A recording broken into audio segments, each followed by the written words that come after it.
Voici la troisième partie.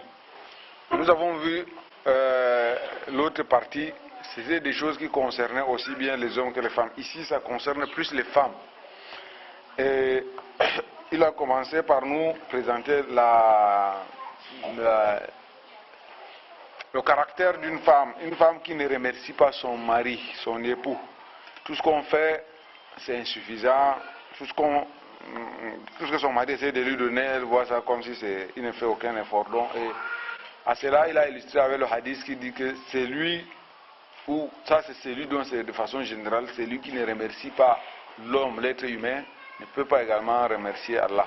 Et celui qui ne remercie pas Allah, vous voyez, c'est quel type de péché.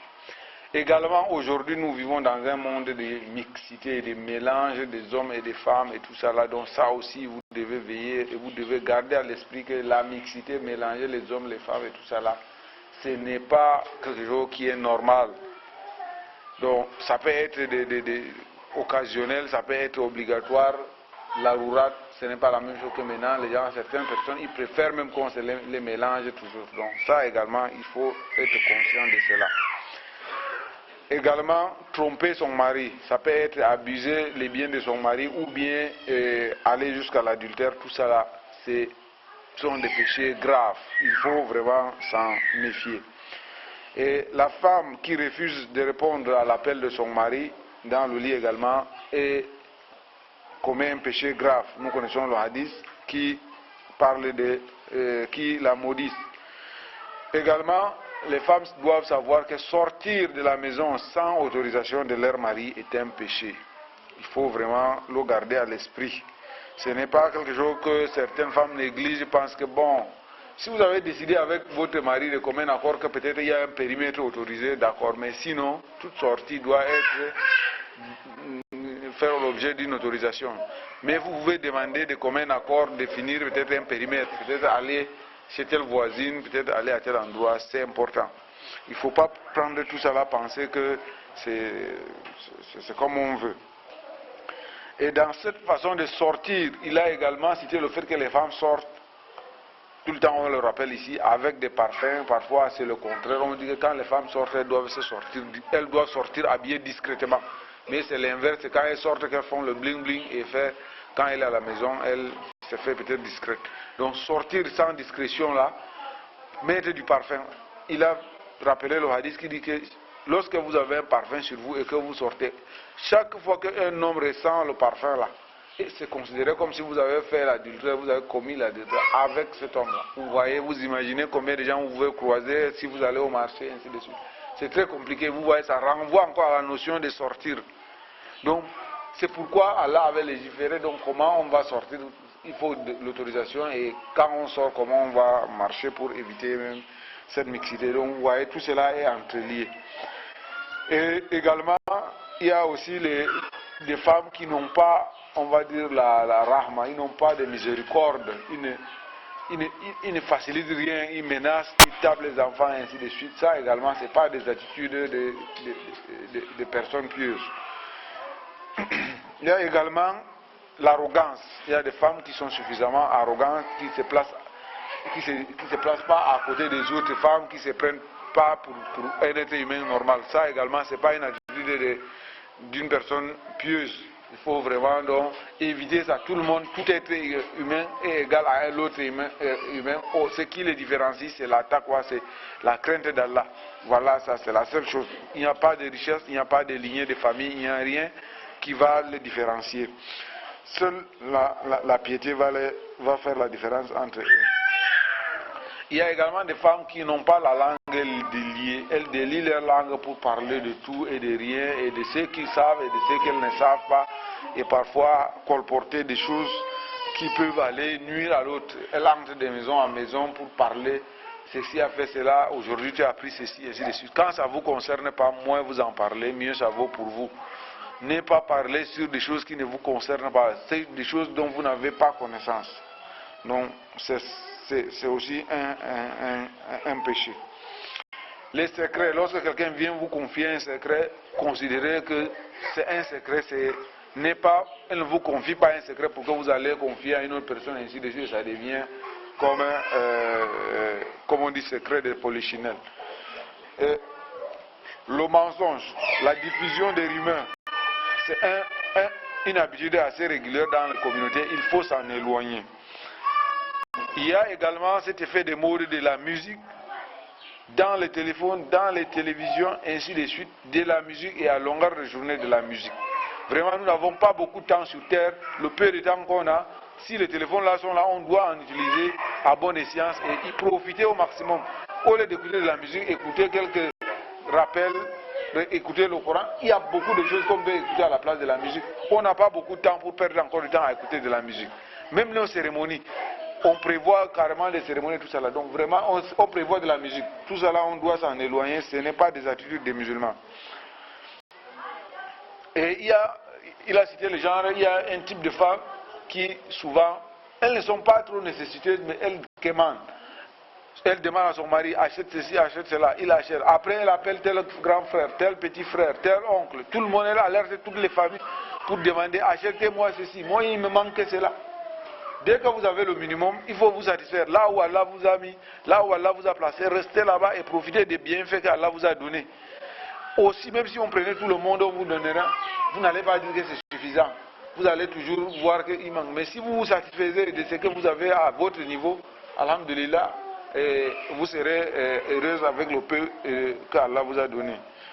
Il y a un péché grave qui est fréquent chez les femmes, c'est de demander le divorce. Quelquefois avec des raisons, vraiment on va dire sans raison même à la limite, parce que c'est des raisons qui n'en valent même pas la peine d'en parler.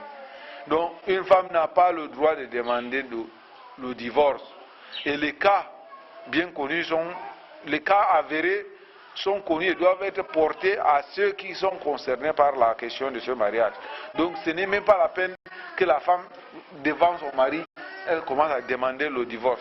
Donc il y a des gens qui étaient là, donc quand même c'est des faits qui sont connus là, vous portez ça à l'attention et les gens viennent trancher. Mais une femme qui demande le divorce à son mari, c'est un péché très grave et il y a un hadith qui est fait cas. Une femme qui demande le divorce à son mari sans raison valable, n'entendra pas, elle ne va même pas sentir l'odeur du paradis. Et lorsqu'on connaît la distance, l'estimation qu'on nous enseigne de l'odeur du paradis, vous imaginez donc celui qui va sentir donc ne peut pas entrer dans le paradis. Donc vraiment c'est un péché trop grave et qui est assez commun chez les hommes et chez les femmes de notre génération d'aujourd'hui.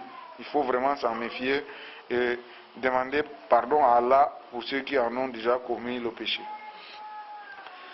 Il y a également,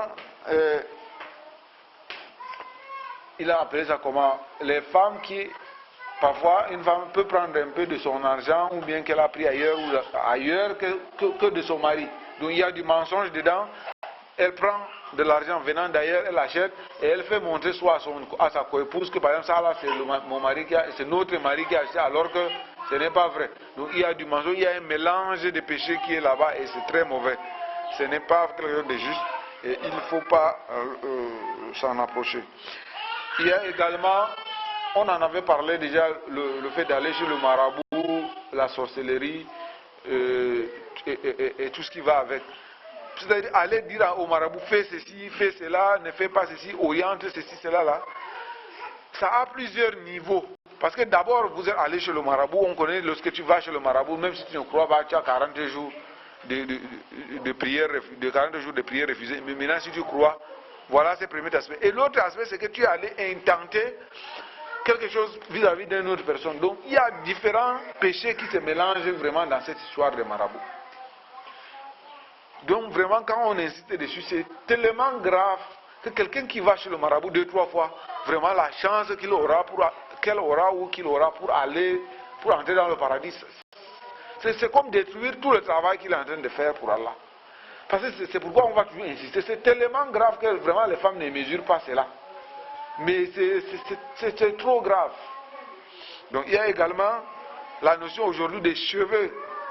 Les cheveux qu'on achète, on fait des greffes ou je ne sais pas les appellations qui sont consacrées à cela, je ne suis pas très bon. Celle qui se fait ajouter tout ça, c'est dans la même gamme. Un hadith est là connu dessus, donc on n'a pas besoin de cela. Un, ce sont des dépenses inutiles et deuxièmement, c'est plus fondamentalement dans la religion, c'est interdit vraiment, c'est Allah maudit ce genre de pratiques. Donc, il faut s'en éloigner, on n'en a pas besoin. Donc, voilà à peu près les éléments que nous avons retenus. Il y a également les tatouages, voilà. Il y a les tatouages qui vont avec. Et ça, les gens doivent apprendre cela, comprendre et enseigner aux enfants. Ce n'est pas après que les enfants vont découvrir, étant déjà grands, que les tatouages et autres là ne sont pas autorisés. Donc il faut vraiment s'éloigner. Aujourd'hui aussi, les gens continuent à faire des balafres ou à cicatriser les enfants. Ça également, ça rentre dedans. Il faut s'en éloigner. Donc tout ça là, vous voyez, il y a, le chef rappelait également changer la bouche là. Tout ça là, les gens le font parfois par ignorance. Vous devez savoir que tel que Allah vous a créé, vous devez vous vivre comme ça. Et si les parents l'ont déjà fait, on doit enseigner aux autres et arrêter cela. Ça ne change rien. Je vous avais dit que c'est la seule chose qui différencie les êtres. Que ce soit telle ou telle tribu, ça n'intéresse personne. Ce qui intéresse, c'est la taqwa. Que vous soyez de telle tribu ou de telle tribu, Allah ne va jamais vous demander que vous étiez ceci ou cela, Peul, Aoussa, ainsi de suite, français, arabe. Ça n'intéresse personne. Vous êtes noir, vous n'êtes pas noir, ça n'intéresse pas. Ce qui intéresse, est-ce que vous avez la crainte d'Allah dans le cœur? Si oui, alhamdulillah, sinon, c'est compliqué. Quelle que soit la couleur de la personne, quel que soit si on a fait ceci ou cela, ça ne fait rien. Donc, mettons ça en pratique, veillons cela, enseignons-nous ça entre nous, orientons les autres. Certains le font par ignorance, mais vraiment, c'est des choses qui ne sont pas autorisées, qui ne sont pas recommandées par la religion. Voilà.